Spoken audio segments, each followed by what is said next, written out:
Hello everyone. आज का हमारा टॉपिक है क्लीमेंसन रिडक्शन रिएक्शन। काफ़ी इम्पोर्टेंट रिएक्शन है ये ऑर्गेनिक केमिस्ट्री में, और इस रिएक्शन में हमारा रिडक्शन होता है। नेम रिएक्शन है। जिंक मरकरी अमलगम की प्रेजेंस में कंसंट्रेटेड HCl से जब हम रिएक्शन कराते हैं तो हमारा carbonyl group, carbonyl means C double bond O वाला जो फंक्शनल ग्रुप होता है वो मिथाइलिन ग्रुप में कन्वर्ट हो जाता है। रिएक्शन का नेम है क्लीमेंसन रिडक्शन रिएक्शन, क्योंकि रिड्यूस होके O हट रहा है, O की पोजीशन पे हाइड्रोजन आ रही है। जब ऑक्सीजन का रिमूवल हो और हाइड्रोजन का एडिशन होता है तो उसको हम रिडक्शन कहते हैं। इस रिएक्शन में यही होता है, ऑक्सीजन हट जाता है और हाइड्रोजन ऐड हो जाता है। एडिशन ऑफ हाइड्रोजन या रिमूवल ऑफ ऑक्सीजन दोनों का मतलब ही रिडक्शन हमारा होता है। रिएक्शन को हम अपनी पढ़ते हैं। The conversion of a carbonyl group to a methylene group.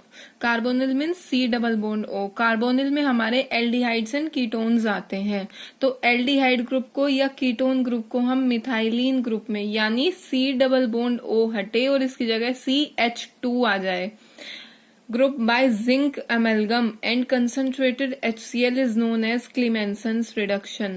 जब कार्बोनिल ग्रुप को रिमूव करके मिथाइलिन ग्रुप आ जाए जिंक अमलगम और कंसंट्रेटेड HCl की प्रेजेंस में, तो रिएक्शन कहलाती है क्लीमेंसन्स reduction. Thus, aldehydes and ketones are reduced to give the corresponding hydrocarbons. Aldehyde और कीटोन्स रिड्यूस होके अपने खुद जो भी हाइड्रोकार्बन उनसे बनता होगा उसको बनाते हैं जिंक अमलगम और कंसंट्रेटेड HCl की प्रेजेंस में। रिएक्शन देख लेते हैं। ये हमारा जनरल रिएक्शन है। एल्डिहाइड है RCHO, रिडक्शन करा रहे हैं, हाइड्रोजन हमने प्रोवाइड करा दी। कैटलिस्ट है zinc mercury amalgam concentrated HCl। Product क्या बनेगा, ये O हटेगा और H2 ऐड होगा। एक H पहले से ये 2 H और हो जाएंगे तो क्या बन गया RCH3, यानी ये एल्डिहाइड अपने कॉरेस्पॉन्डिंग, यानी जितने कार्बन का एल्डिहाइड है उतने ही कार्बन का हाइड्रोकार्बन हमें मिला, प्लस H2O, साथ में पानी मिला है। फॉर एग्जाम्पल एसिटेल्डिहाइड हमने लिया, CH3CHO प्लस 4 हाइड्रोजन हमने दिए concentrated HCl and zinc amalgam की प्रेजेंस में, प्रोडक्ट हमें मिला इथेन, CH3CH3 प्लस H2O। अगर कीटोन की कराएं तो भी हाइड्रोकार्बन ही मिलता है। यहाँ पे प्राइमरी मिल रहा था, यहाँ पे सेकेंडरी वाला मिल जाएगा। सेकेंडरी नहीं मिलेगा तो सिंगल ही, लेकिन CH2 ग्रुप कहाँ पे अटैच होगा, सेकेंडरी वाले कार्बन पे H2 आएंगे। ये कीटोन है, रिएक्शन कराई RCH2R हमें मिला hydrocarbon plus H2O। For example हमने एसीटोन लिया, एसीटोन का हम रिडक्शन कराएं तो CH3CH2CH3 प्रोपेन हमें मिलता है रिएक्शन में। ये हमारी क्लीमेंसन रिडक्शन की कुछ एग्जाम्पल्स थी। आगे अपनी रिएक्शन देखते हैं हम।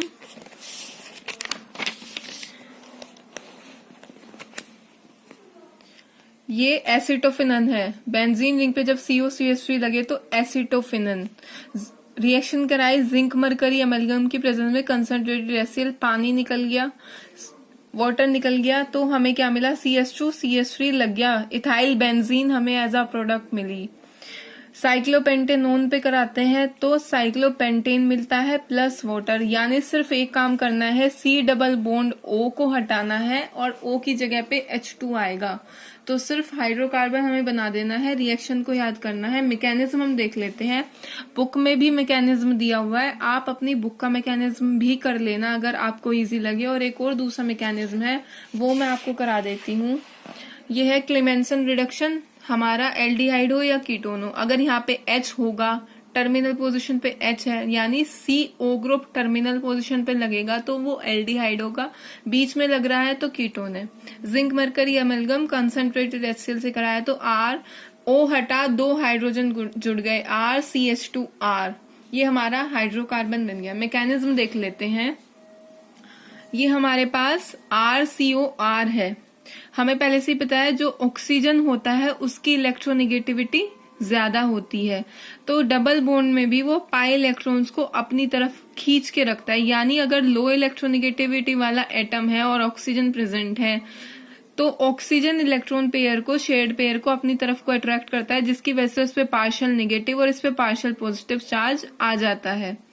अब अगर ऐसा करें कि ये बॉन्ड ही इधर शिफ्ट हो जाए, ये बॉन्ड इधर शिफ्ट होगा तो इस पे पॉजिटिव, इस पे निगेटिव आएगा, इस पे निगेटिव आएगा, ये पार्शियल निगेटिव, ये पार्शियल पॉजिटिव। हमारे पास जिंक मरकरी एमलगम है। जिंक का काम क्या होता है, Zn जो है वो इलेक्ट्रोपॉजिटिव है, मेटल है, तो Zn क्या करेगा, 2 पॉजिटिव में चेंज होगा और 2 इलेक्ट्रॉन हमें प्रोवाइड कराएगा। तो वो 2 इलेक्ट्रॉन किस यूज में आएंगे, सपोज करो ये पार्शियल पॉजिटिव तो था ही, इस बॉन्ड को हमने इधर शिफ्ट कर दिया तो इस पे निगेटिव, ये हमारा C एज इट इज रहा, इस पे पॉजिटिव आ जाएगा। तो जब हम इसको 2 इलेक्ट्रॉन देंगे, 2 इलेक्ट्रॉन जैसे ही बॉन्ड इधर शिफ्ट हुआ तो जिंक ने 2 इलेक्ट्रॉन रिलीज कराए, वो 2 इलेक्ट्रॉन इसके पास आ गए। एक इलेक्ट्रॉन ने तो इसका पॉजिटिव चार्ज खत्म करा और दूसरे की वजह से इस पे एक निगेटिव चार्ज आ गया।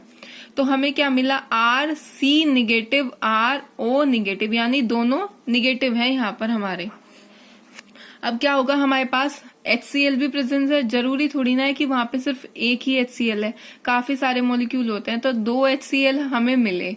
2 HCl किस में डिसोशिएट होंगे, 2H आयन में और 2 Cl निगेटिव आयन में, यानी हाइड्राइड आयन बनेगा और क्लोराइड आयन बनेगा। जैसे ही हाइड्रोनियम आयन H पॉजिटिव बनेगा, 2H आयन प्रोटॉन निकलेगा H positive and Cl negative chloride ion बनेगा। तो वो H पॉजिटिव एक इधर आ जाएगा, एक इधर आ जाएगा, तो दोनों के चार्ज खत्म, दोनों ने प्रोटॉन जो निकला उसको H आयन हमें मिल गया। तो यहाँ पे भी CH और यहाँ पे OH, ये R एज इट इज रहे। अब आगे क्या होता है, फिर से एक HCl आता है। HCl आएगा तो chloride ion and proton H positive में डिसोशिएट होगा। जैसे ही वो टूटेगा तो ये H आयन, ऑक्सीजन के पास अपने लोन पेयर भी तो होते हैं, ऑक्सीजन के पास जो लोन पेयर है वो लोन पेयर से हाइड्रोजन जुड़ जाएगा, यानी प्रोटॉन जो आया वो जुड़ जाएगा। क्योंकि ऑक्सीजन ने उसको अपने लोन पेयर ऑफ इलेक्ट्रॉन्स दिए तो इसकी वजह से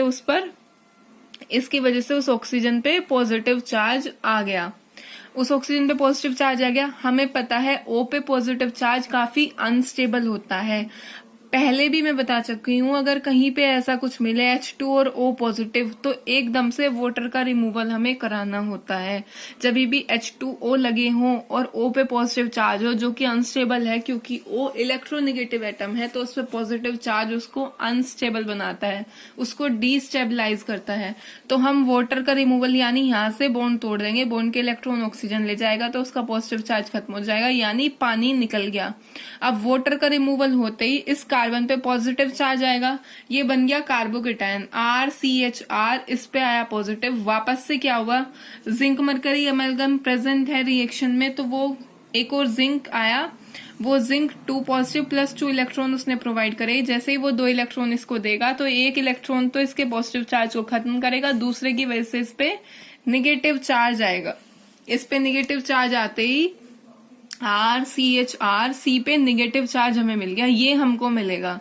फिर HCl प्रोवाइड कराएंगे तो HCl H ion plus Cl negative में टूटेगा, वो H आयन ये एब्स्ट्रैक्ट कर लेगा, ये एनायन उस H आयन को एब्स्ट्रैक्ट करेगा और बनेगा RCH2R। ये सिंपल सा मैकेनिज्म था क्लीमेंसन रिडक्शन का। आप बुक में से भी कर सकते हो और ये वाला भी कर सकते हो, इजी है, कुछ नहीं। Zn है, Zn 2 पॉजिटिव में कन्वर्ट होगा प्लस 2 इलेक्ट्रॉन निकालेगा, वो इलेक्ट्रॉन कार्बन के पॉजिटिव चार्ज को निगलेक्ट करके उसको निगेटिव बनाएंगे, 2 HCl आएंगे, प्रोटॉन आएगा कार्बन पर भी और ऑक्सीजन पे भी। उसके बाद हम HCl प्रोवाइड कराएंगे, HCl डिसोशिएट होगा H ion and Cl negative में, H आयन ऑक्सीजन पे जाएगा, वाटर का एलिमिनेशन होगा, कैटायन हमें मिलेगा, कैटायन को फिर से हमें 2 इलेक्ट्रॉन देगा जिंक, एक इलेक्ट्रॉन तो उसके पॉजिटिव चार्ज को खत्म करेगा, दूसरे इलेक्ट्रॉन की वजह से उस पर निगेटिव चार्ज आएगा, वो निगेटिव वापस से प्रोटॉन को एब्स्ट्रैक्ट करेगा और हमें हमारा हाइड्रोकार्बन मिल जाएगा। ये सिंपल सा मैकेनिज्म था क्लीमेंसन रिडक्शन का। आगे का टॉपिक अपना कंटिन्यू करते हैं, ये वाला मैकेनिज्म भी आप देख सकते हो। नेक्स्ट हमारा टॉपिक आता है nucleophilic substitution of benzylic position. Benzylic position पे न्यूक्लियोफिलिक सब्स्टिट्यूशन सिंपल टॉपिक है, कुछ नहीं है, बस थोड़ा सा पढ़ लेते हैं। 2 तरह की होते हैं, SN1 reaction and SN2। Nucleophilic substitution first यानी जिसमें फर्स्ट ऑर्डर वाली रिएक्शन हो, इसलिए 1 है। अगर यहाँ 2 आता तो वो सेकेंड ऑर्डर की रिएक्शन होती। तो ये SN1 है, nucleophilic substitution first order reaction. A first order nucleophilic substitution requires ionization of the halide. Halide का ionization to form a carbocation. Suppose करो कोई भी हमारे पास हैलाइड है, एरोमेटिक है, तो वो डिसोशिएट होगी, कार्बोकेटायन बनेगा। In case of benzyl halide, अगर बेंजाइल हैलाइड है, the carbocation is resonance stabilize, तो हमारा कार्बोकेटायन रेजोनेंस स्टेबलाइज होगा। और क्योंकि रेजोनेंस स्टेबलाइज होगा तो इसकी स्टेबिलिटी काफी ज्यादा होगी, क्योंकि रेजोनेंस की वजह से वो पॉजिटिव चार्ज पूरे रिंग में डिसोशिएट हो, रिंग में डीलोकलाइज होगा, जिसकी वजह से चार्ज घटेगा और स्टेबिलिटी बढ़ेगी। Thus benzyl halides are more reactive than alkyl halides, इसलिए बेंजाइल हैलाइड्स एल्काइल हैलाइड्स से ज्यादा रिएक्टिव होते हैं। देख लेते हैं हम अपना, ये बेंजाइल हैलाइड है C6H5CH2X, X कोई भी हैलोजन हो सकती है। अब क्या होगा, सपोज करो ये डिसोशिएट हुआ, यहाँ से X निगेटिव निकल गया, CH2 पॉजिटिव रह गया हमारे पास। वो CH2 पॉजिटिव पूरे रिंग में ये पॉजिटिव चार्ज डीलोकलाइज होगा। कैसे होगा, ये गलत दिया हुआ है, इसको यहाँ पे, ये यहाँ पे और ये यहाँ पे आएगा, ये वाला बॉन्ड नहीं आएगा। ये इधर शिफ्ट कर दूं अगर मैं बॉन्ड, ये बॉन्ड इधर शिफ्ट होते ही ये पॉजिटिव चार्ज यहाँ जाएगा, यहाँ बॉन्ड जाते ही, बॉन्ड के इलेक्ट्रॉन्स इधर जाते ही यहाँ डबल बॉन्ड आ जाएगा, तो ये पॉजिटिव चार्ज खत्म, क्योंकि इसकी वैलेंसी पूरी हो जाएगी, पॉजिटिव चार्ज यहाँ आ जाएगा, यानी ये हमें मिलेगा। उसके बाद इसको इधर शिफ्ट करूं, इसको मैं इधर शिफ्ट कर दूं तो पॉजिटिव यहाँ आ जाएगा, यानी ये मिल जाएगा। इसको इधर शिफ्ट कर दूं तो पॉजिटिव यहाँ पे आ जाएगा, तो ये पॉजिटिव चार्ज पूरे रिंग में डीलोकलाइज हुआ, तो जिसकी वजह से, इसकी वजह से क्या हुआ, पॉजिटिव चार्ज सिर्फ इस कार्बन पे न रह के सारे कार्बन पे घूमा, तो उसके चांसेस कम रहे, यानी उसका यहाँ पे उसकी स्ट्रेंथ घटी पॉजिटिव चार्ज की इस कार्बन के, जिसकी वजह से स्टेबिलिटी बढ़ गई। तो इसलिए हमारी बेंजाइलिक जो पोजीशन पे हैलाइड्स होती हैं, बेंजाइलिक हैलाइड्स होती हैं, वो ज्यादा रिएक्टिव होती हैं, क्योंकि वो कार्बोकेटायन रेजोनेंस स्टेबलाइज होता है।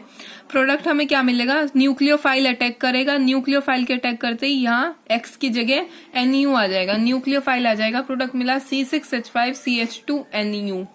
सपोज करो अगर OH न्यूक्लियोफाइल होता तो CH2OH, बेंजाइलिक अल्कोहल हमें मिल जाती है हैलाइड की जगह। नेक्स्ट टाइप की सब्स्टिट्यूशन आती है SN2 रिएक्शन।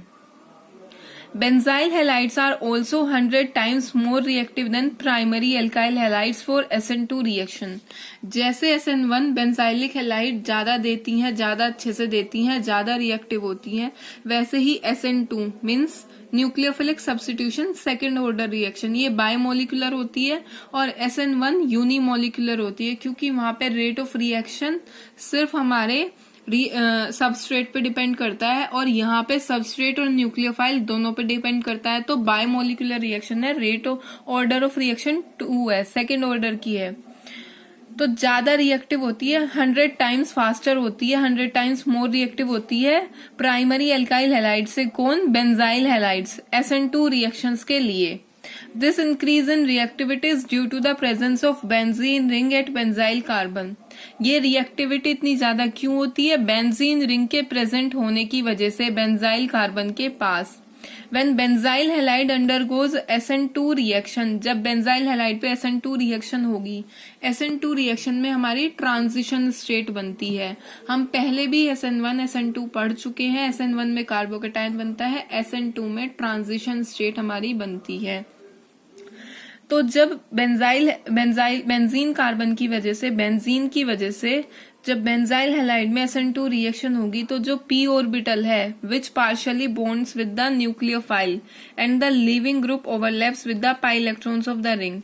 तो पार्शियली तो बॉन्ड बने हुए हैं, p ऑर्बिटल से पार्शियली ओवरलैप होगा न्यूक्लियोफाइल हमारा, और जो लीविंग ग्रुप है वो ओवरलैप करेगा पाई इलेक्ट्रॉन्स के साथ, रिंग के जो पाई इलेक्ट्रॉन है। The stabilising conjugation thus produce lowers the energy of the transition state whereby the reaction rate increase।